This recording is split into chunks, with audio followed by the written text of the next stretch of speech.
What's up, guys? Welcome back to Conscious Creatives. My name is Jon. My name is Aki. And we are here with Cory Kendrix. He is an artist, producer, rapper, singer from, a couple of places. We'll talk about that, but currently living in Denver, Colorado. Right here. We are in the Sauce Barn right now, which is your house studio. Tell us a little bit about that name and, also just some of the stuff that goes into building your own house studio. Yeah, for sure.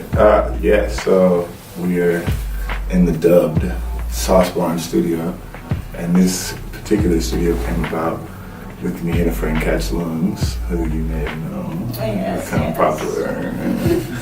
Anyway, me and Catch linked up when I first moved out here. Probably I've been out here like a year maybe, and then we had the studio in the actual house. And we're like, it was just like a room with some equipment, like whatever. And so then finally we were like, we should just gut the garage and like build a studio. And so we did.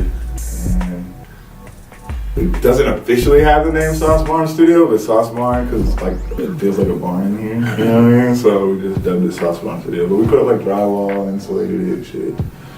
And it definitely could be, a little bit more luxury, but I think for the creative process it's perfect. So. How did you get into producing and singing, and how long have you been taking that journey? Let's see. I started making beats and actually going way back to grade school. We would freestyle. We would freestyle and clown on each other in grade school. I remember 5th grade.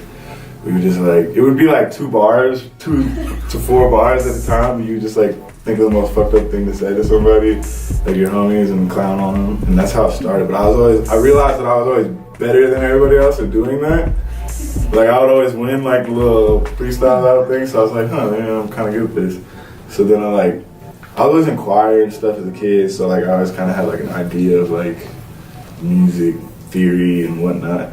But then I started writing poetry and stuff, and then in 6th grade, I met my homie Kid, and he was rapping and stuff, and he was like, you should try to rap, you know what I mean? We were on SoundClick. I don't know if y'all remember SoundClick. It's an old beat website that you could go listen to. It was before Facebook, before all of that, before MySpace, before everything. There was this old website that you go listen to people would upload their beats to, and you could just go listen to beats. So we would sit in we had a study class, and we would just sit in my study class and get on the computer and listen to beats and write raps. And then from there, it just kind of snowballed into making beats and recording. And I was kind of taught myself the ways over the years that YouTube helped. Shout out to YouTube. Shout out to YouTube, for real. Shout out to YouTube. Shout out to all my producer friends around me who I just bugged and asked a million questions and stood over their shoulders. That's good advice, man. That's kind of what you gotta do. Yeah, that's really how in the early days there wasn't YouTube and none of that, so you literally would have to find somebody who was good at it already and sit behind them and just study. Apprentice. Yeah, and that was when I was 12, man. I would be so I remember my boy JJ, I'd just sit at his house, and he's a super dope producer. It's well established. He lives in LA and shit now, but at the time he had a little spot on the hood on the south side of Austin, and I would just I was a studio rat, and I would just stay in there and watch this man work every day, and just watch him master fruits and ask questions. And he was, shout out to him, because he didn't get it. I'm sure he did get it on his sometimes, but he didn't let it show. So that's dope. Yeah. So, what's your opinion on music currently? Are you listening to anything that it's been exciting you, or? Yeah, man. Obviously, the new R&B trap wave type sound is awesome. I've been loving that, and I feel we've been on that sound since the beginning or even before. But I don't want to say that because no one's gonna believe me. I believe you, man. You feel me? I was on that sound for a long time, but it's cool that now everybody's onto it and getting it, because it's just adding more ideas to the pot and different ways of doing it. I 6, how do you say it? Black? Slack? Slack. Six Slack. Six Slack. Whatever you want to call him. That dude's stuff's pretty dope. I've been banging his stuff. And who did Anders? She been around for a minute, but Anders put me on somebody the other day. It was dope. Banks. Yeah. I've been listening to a lot of Banks. Banks shit is super dope. And I was like sleeping on that for the longest. So, like that whole weird trippy sound stuff is what I'm into. And then obviously like the trap stuff. I'm a huge Migos fan and Thug fan. And people call it what they want, mumble rap, whatever. That shit's dope. I don't care. I do that shit too. So like, there's definitely two different realms to it. And I feel like I like to cater to both of them with my sound. So it's dope. I like the culture right now. It's like, it's fucking, it's lit.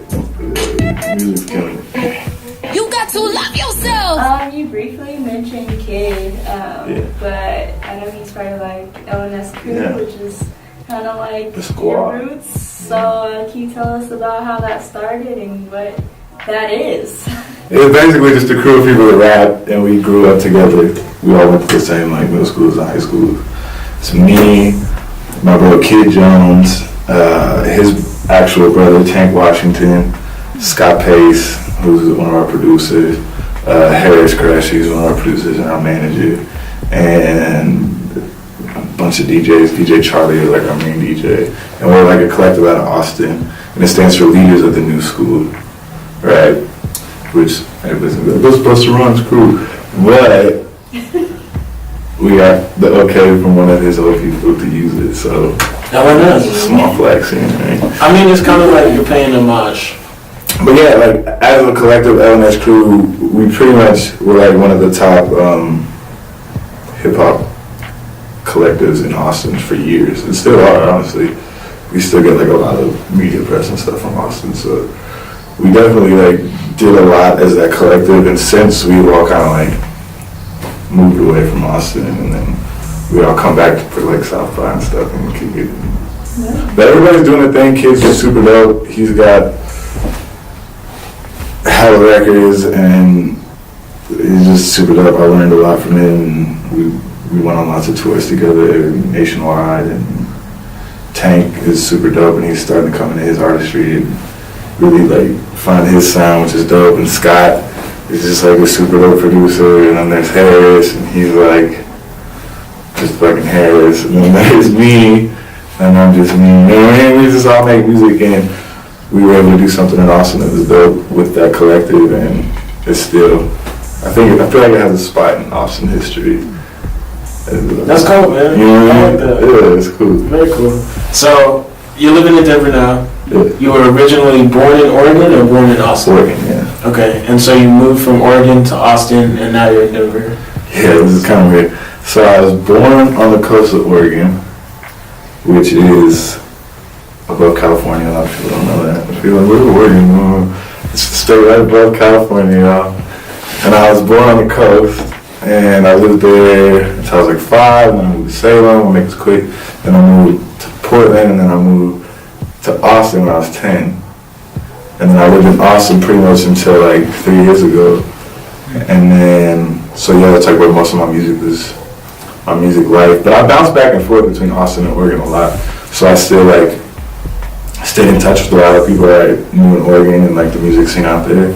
So I was able to kind of like branch out my fan base a little bit more, I feel like, which is tight because I've realized over the years that I have a broader region than most artists that are stuck in one local demographic. Because now I can kind of like do this triangle thing. Where I can go like Denver to Oregon to Texas, Denver, you just kind of do this little thing. And it's a steady fan base, a steady show crowd, you know what I mean? And everybody's like, if you do it just right, you don't oversaturate yourself in any one market, so everybody's like excited to see you again when you come back through.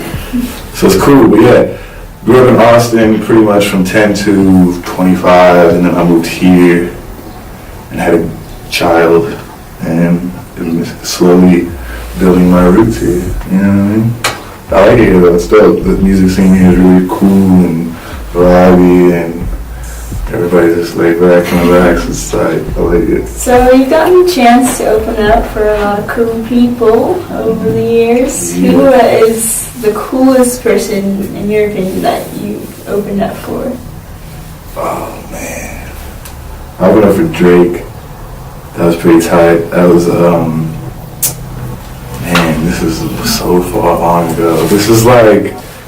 So far gone. This is like, before that, bro. This is like October's very own tour, like when he was like Brand New was like his biggest song. Anything brand new. Like that's the time. So he came through and it was still sold out. It was crazy. Like I had a conversation with Blind backstage at this place called Spiro's in Austin, and Spiro's got shot up, so they closed it down. Shout out to Spiro's.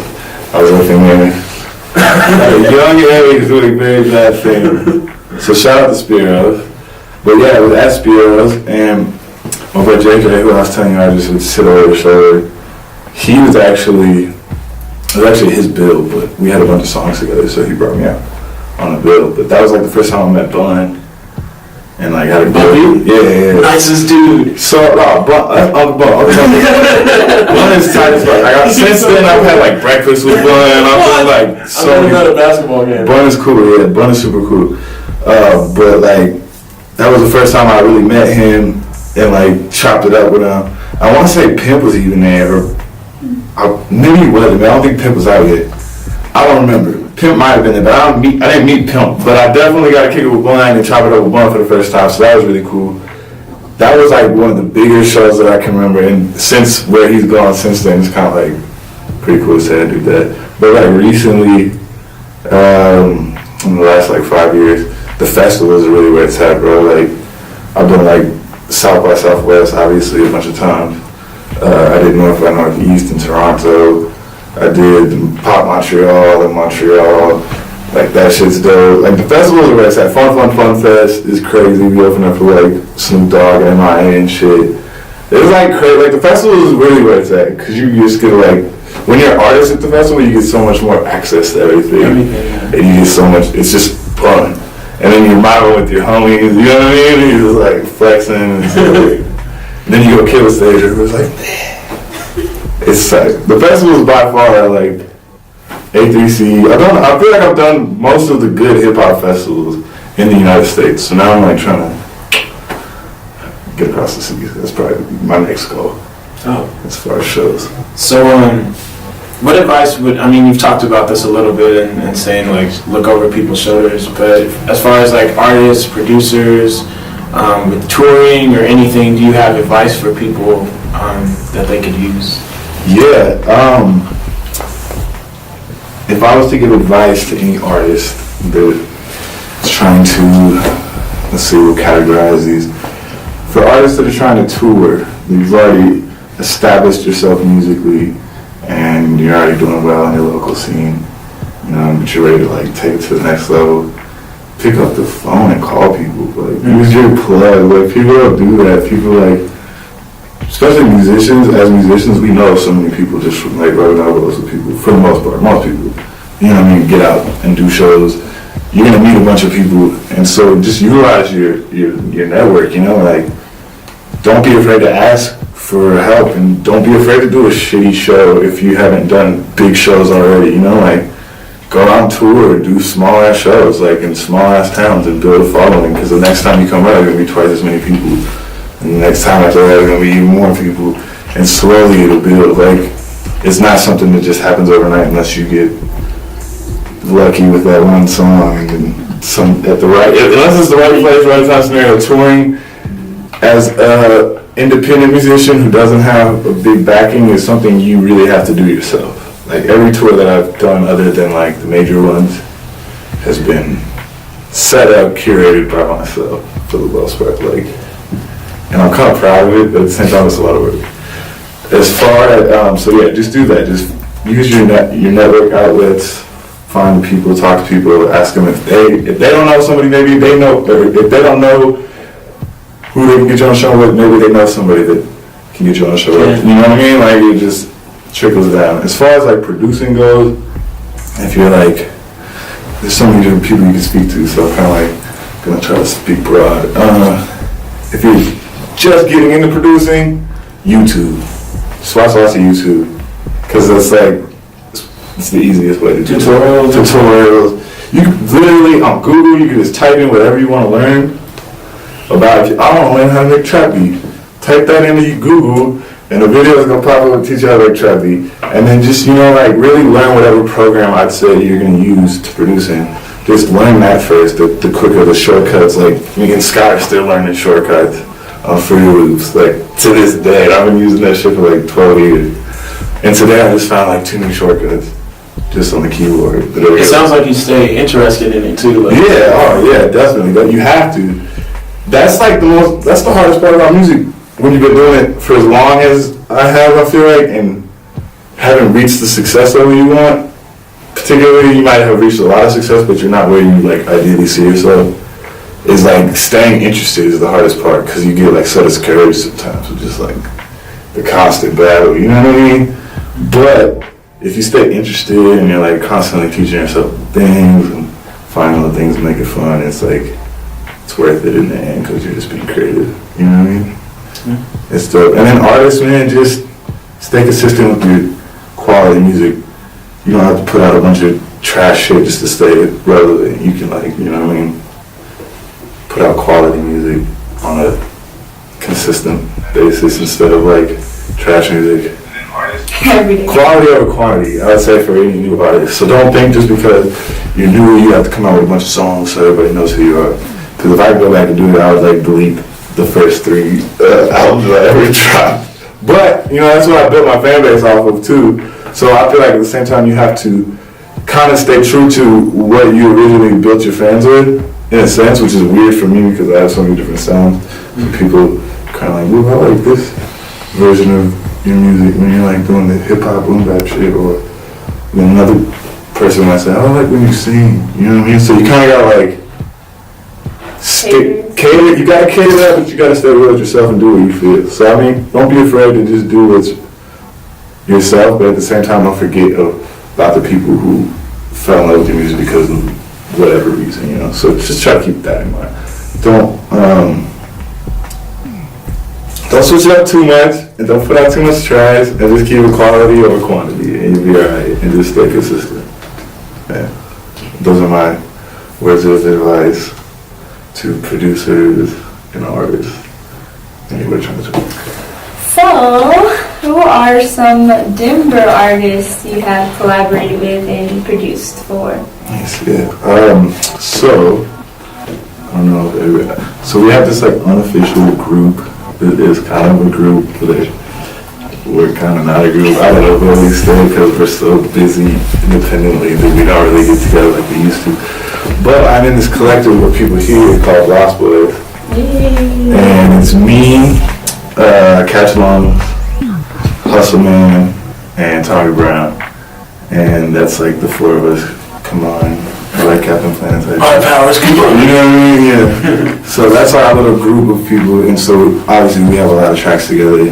But aside from that, it's kind of like a ghost project that is never for sure ever gonna come out, or if we're ever gonna like do shows together again. Cause we just, we all see each other when we see each other, and it's just like when it works, it works. Nobody's really putting like a lot of focus on that. So it's just kind of like a fun side thing. But obviously I've worked with all of them independently on their own projects too, and I've worked like extensively with Catch on his last project, and I'm really excited about that. LA, that's gonna be dope. I won't give any secrets away. No. But it's dope. And then worked with you once, which was sad, and I look forward to working with you more. Povey, I've done a lot of work with Povey, produced a lot of records, done some writing with her, a few features and stuff, and who else? Yeah. That's about the extent of mine. FL, shout out to FL. I work with FL out here. FL be holding it down. Yeah, shout out to Food Chain. Who else have I worked with? Anna, my son's mother. Anna. Yeah, we collaborated on the whole project. We better I forget. When you see somebody every day, you kind of forget. Scott, obviously Scott's out here now, so move Scotty out here. Who else? I know I've worked with more people here. I feel like I have. Ross Pinnock, I don't want to pronounce that wrong. Produced a couple of tracks. Wise, my young homie Wise. I've done a lot of production for them. My homie Kwame, I'm working on his project. And Sauce Bar? Oh, wow. Okay. Working on his project. We got some dope shit coming. Awesome. Yeah, Kwame's. He's going, man. Don't sleep on Kwame. No. The truth, Kwame, and I'm really excited to work on his project. Like that's something I've had fun doing just because there's so much energy there. Who else? Now they're starting to come in my head. Yeah, I think that actually might be it though. Oh, apparently you got kitchen game. Kitchen game. Oh yeah, we on the. You know what I mean. So what is your favorite thing to make? Ooh, right now I say my favorite thing to make. My favorite thing to cook, it would be on the grill. Just like grilling anything. I like grilling. But my best dish that I don't even think restaurants are fucking with me is like my salmon. If you ever had like my salmon, then you know it's the truth. But if you haven't, you're missing out on life. I have a way, a secret way of cooking it. So We'll have it's to just come back like, and check it out, man. it's perfectly braised on the outside with that little crunch, you know what I mean? And Using words like braised. Yeah. That's how you know. you know what I mean? That's how you know. And then in the inside it's just juicy and delicious and lemony. All your salmon must have a hint of lemon. If you don't have a hint of lemon in your salmon, you're doing it wrong. And I don't want to eat your salmon. Yeah, you can cook. Yeah. I was just here for some grilling, and it was tight. But what are some places you would like to travel to? Travel to, okay. Man, so I'm so like, when it comes to traveling, I've only been like everywhere in America and then Canada. So I super am not traveled, but I can't wait to go everywhere. And like I've been looking into like going to Thailand and Bali and all this stuff recently. And then I want to go to, I think I'm gonna go to Costa Rica soon just to like reset. You know, sometimes you gotta like reset your life and get your chi right. You know what I mean? I gotta get my chi right. My chi's been a little off lately. So I'm gonna go out to Costa Rica for like a week, probably after South by, and just reset. And then I'm probably gonna take my son and his mom to like Thailand and shit for like a little week or Take me two. to your base. Yeah, of course. I was already thinking about that too. I was like, man, Oh, yeah. going to have a babysitter. Because I love it. So I can go check things out. Yeah, exactly. There might actually be something like that. Hey, Shout out to Isaiah too. That's really who I need to look out for. He's gonna be the next prodigy, the future of Denver right there. He's the light. It's true. It's true. And he's only 2, making dope beats and have these other foods. Awesome, man. And Isaiah is your son? Yeah, Isaiah is my son. Well, that was our last question. Sweet. Thank you so much. We have our interview with you on our website and everything too, so people can check that out. Somewhere. The link will be on this video somewhere, just point. Thank you to Cory Kendrix. Thank you guys. Thank you to the Sauce Barn. Sauce Yes. Barn. It's official now. This is the first time it's been announced. I like it. Sauce Barn Studio. Yeah, and thank you guys for watching. Yes, thank you. Thank you. Boom. Lion! Lion! He's getting a shot of lion right now.